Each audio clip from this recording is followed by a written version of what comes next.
سپیرې دښتې خو اوس د آبادۍ پر لور ګړندي ګامونه پورته کوي.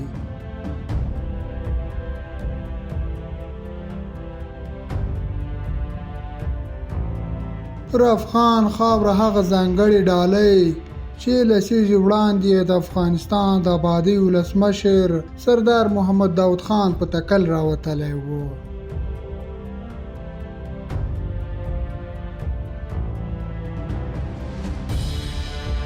د قوشتېپې کانال د سربند چارې 50 سلنه بشپړې شوې دي.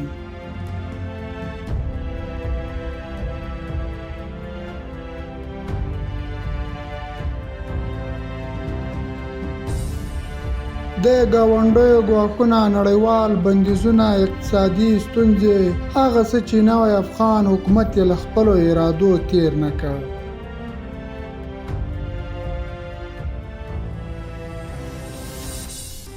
دا د افغانستان په شمال کې د قوشتېپې کانال د سربند چارې دي چې څو میاشتې وړاندې پیل شوې وې. د هېواد په شمال کې دا کمسارې پروژه د ملي پراختیا شرکت له لوري پر مخ وړل کیږي.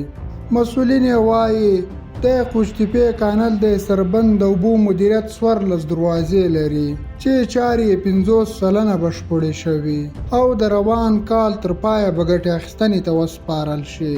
د دوی په خبره د دغه کانال په سربند کې څه باندې 2000 کارګر او 1000 ارادې ماشینري په 2 وختونو کې کار کوي. د دغه کانال په سربند کې کارېدونکي ساختماني توکي د افغانستان له خپلو تولیداتو څخه دي او پکې په کار بوخت ټول افغان انجینران یې مسلکي دي چې په اړوندو مسؤلیتونو کې له ځان سره کلونه کاري تجربې لري. د یادې پروژې یو تن صحوي انجینر وایي د دغې سترې پروژې پلي کول موږ ته دا پیغام راکوي چې موږ له پردیو مرستو پرته هم هر څه کولای شو. لسګونه لویې او وړې پروژې تر کار لاندې دي چې بودیجه، پلان، نقشه او هم انجینران افغانان دي.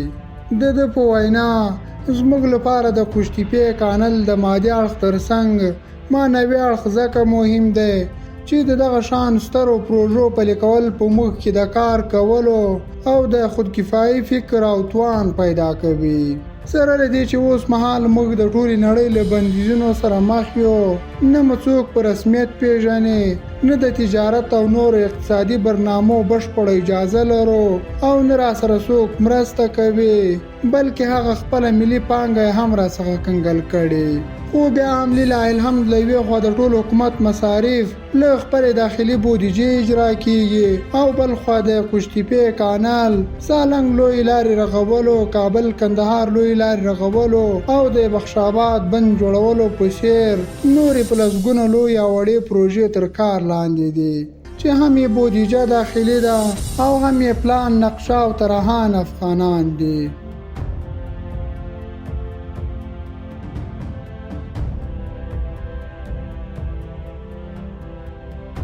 نو دا ساختمان چې تاسو وینئ د هایدرولیکي دروازې د کانال د قوشتېپې دي چې په مختلفو بخشو کې کار روان ده چې هم کانکریزي موږ لرو، قالبکاري او سیمتوي لرو، مکمله په شیاروالو باندې یا پیاروالو باندې موږ کار روان ده. کارونه په منظم توګه روان دي مطابق د نقشې او مطابق د ډیزاین چې موږ راکړل شوي دي. موږ مطابق د موږ خپلو اسنادو موږ مخکې ځو. کار انشاءالله چې ښه په سرعت سره روان ده. د اوبو له وجې د موږ کار هیڅ صورت کې بند نه ده ولیدلی. نو موږ امکانات لرو د اوبه چې موږ زیاتېږي خپل امکانات لرو نو موږ اوبه کنټرولوو. یعنې د اوبو له وجې د موږ کار انشاءالله په مسکدګي منځته نه ده راغلی او کار په منظم توګه د موږ روان ده. زه خپله یو کال کېږي چې دې پروژې ته راغلی یم، په قوشتېپې کانال سربند ساحه کې کار کوم. زه خپله ډېر خوشحاله یم چې یو ملي پروژه ده او زه کار کوم او ډېر افتخار ځای ده ماته چې داسې یو ملي پروژه کې زه کار کوم. کار خود سربند حدود 50% پیشرفت فیزیکی داره و همچنان کار فاز دوم در مرحله اجراست و حدوداً 30% کار فاز دوم فعلا پیشرفت فیزیکی دارن. حدود 60 شرکت در فاز دوم همراه ما همکار هستند و ماشینریشان فعال است، کار میکنه و از کارشان به کلی راضی هستیم و انشالله نظر به کار که فعلا جریان داره و پلانی که طرح شده به خاطر ختم فاز دوم به این شکل به منوال که فعلا کار روان است به مو میادی که تعیین شده کار ما ختم بشه. یک وطن آبادی است. فهمیدی؟